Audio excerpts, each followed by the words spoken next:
તો ફાઇનલી મિત્રો તમારા બધાનું સ્વાગત છે આપણા ડેલી ચેલેન્જ 10,000 સબસ્ક્રાઈબ પૂરા કરવાના ડે 132। તો આજે આપણે આવી ગયા હતા 2 દિવસ ગામડેથી। તો તમને હું અમારા ઘરનો નજારો હું તમને બતાવી દઉં। તો તમે જોઈ શકો છો આ આપણો ઘરનો નજારો થોડુંક રિઝલ્ટ ખરાબ આવે છે, તો હવે તમે જોઈ શકો છો ઝૂમિંગમાં સરસ આવે છે। તો આ આપણી ગાડી છે જે ચોટીલા ગઈ હતી, તો અત્યારે ઘેરે આવી ગઈ છે અને આ આપણો ઘરનો નજારો છે એકદમ મસ્ત લીલું ઘાસ। આ આપણે ઘર પણ જોયો ને આ પણ જોવો નાચના વંડી છે અને આપણે રોડ પણ એકદમ લીલું ઘાસ ઉગી ગયું છે। રોડ પણ જો એક બધું લીલું ઘાસ ઉગી ગયું છે, એટલે કે હરિયાળી છે। તમે જોઈ શકો છો વિડીયોમાં આપણે આ ઘરની ઓલી બાજુ નદી છે, તો આપણે એ બાજુ નદી છે, એ બાજુ હરિયાળી છે। તમે જોઈ શકો છો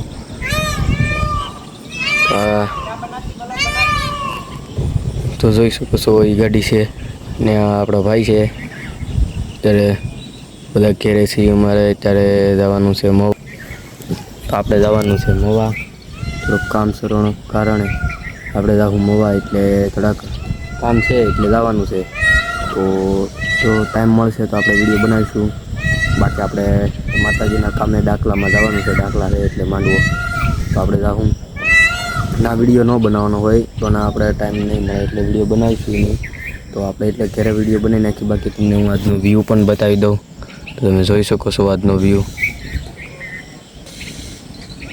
આ બાજુ પણ જોઈ શકો છો તમે વ્યૂ, આ બાજુ પણ હરિયાળી છે। ગામડા જેવી મોજ ન આવે એવું થઈ ગયું છે। તમે જોઈ શકો છો ચારેય બાજુ વાદળ છે અને નજારો છે, તો કેવી મજા આવે એ તો ભાઈ ગામડે જે રહેતા હોય ગામડાની મોજ સિટીઓમાં ન મજા આવે। ગામડું એની વગર ન મજા આવે। તો આજના વિડીયોમાં આપણે એ વાત છે મેઇન પોઈન્ટ। તો આજના વિડીયોમાં આપણે જવાના છીએ મોવા, તો અત્યારે 8 વાગે જવાના છીએ મોવા। અત્યારે આપણે વાગી જશે 7, તો આપણે 1 કલાકમાં રવાના થવાના છીએ ગાડી લઈને। તો આપણે અત્યારે વિડીયો બનાવી લઈએ એ માટે, એટલે આપણે અત્યારે થોડોક વહેલા વિડીયો બનાવ્યો ને આપણે મેદાન બાજુ નથી ગયા। મેદાન આપણે ઓલી બાજુ છે, જે આપણે અહીંથી દેખાય છે ને ઝાડવા પતરાની ઉપર, ત્યાં આ કોકની ગાડી છે અહીંયા પડી છે નાચનાંડામાં। આપણી ગાડી અહીંયા છે, તમે જોઈ શકો છો। એ ગાડી લઈને જ આપણે જવાનું છે। તો આપણે આ બાજુ થોડોક નજારો તમને બતાવી દઉં।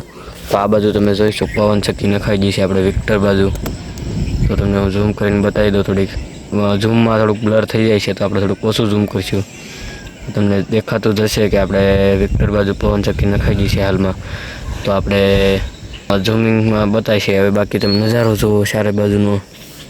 તો આપણે ગામડેથી આવી અને પેલું કામ જ હતું, તો હવે આપણે કાલે મળ્યું। 2 દિવસ સુધી આપણે ગામમાંથી પછી આપણે પાછા રાજકોટ રવાના, એની કે પાછા રાજકોટ કામને જવાના છીએ। તો તમને હું આપણે જે એસી રૂમમાં કામ કરીએ છીએ ક્વોલિટીમાં, એનો વિડીયો હું તમને બતાવી દેવાનો છું આજના વિડીયોમાં। મને કાલના વિડીયોમાં ભૂલાઈ ગયું, એના કારણે આપણે કાલના વિડીયોમાં ન બતાવી શક્યા, તો આજના વિડીયોમાં હું તમને બતાવી દઈશ। તો આપણે આજનો વિડીયો છેલ્લે સુધી જોતા રહેજો। તો તમે આ વિડીયો ઉપર જોઈને અને કોમેન્ટ કરી દેજો કે તમને કામ કેવું લાગ્યું। એમાં કાંઈ નથી, જે એમાં રિપોર્ટ છે વર્નિયર છે માઇક્રોમીટરથી માપી અને ખાલી રિપોર્ટમાં હું તમને એમાં ડ્રોઈંગ પણ હોય એના આધારે માપી અને લખી નાખવાનું। તો તમે આ વિડીયો જોઈને તમે જણાવી લેજો કેમ છે। તો આપણે છેલ્લે જય હિન્દ જય ભારત કરી નાખીશું। આપણે એમાં કાંઈ બોલવાનું નથી, કેમ કે અમે બોલ્યા નથી, વોઇસ ઓવર થોડોક આપણે કરી નાખીશું। તો આજના વિડીયોમાં આપણે એટલું જ, તો તમે આ વિડીયો જોઈ લેજો। ધન્યવાદ। ફાઇનલી મિત્રો તમને હું જે વિડીયો બતાવવાનો તો આપણે કામ કરીએ છીએ, તો એનો વિડીયો તમે જોઈ શકો છો। તો આ બધા ટૂલ યાની કે નંગ છે મશીન CNCમાં બને VMCમાં।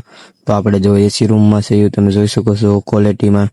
તો આ છે બોરગેજ અને વર્નિયર। તો આ આપણે ઉપર પીડા છે હાઇટ ગેજ, અને આ આપણે છે એ બેઠા। તો આ આપણે તમે જોઈ શકો છો મોટા નંગ હોય છે, આ બો છે હાઇટ ગેજ, તો આને હાઇટ ગેજ કહેવામાં આવે છે, અને આ છે નંગ જે VMC CNCમાં બને છે।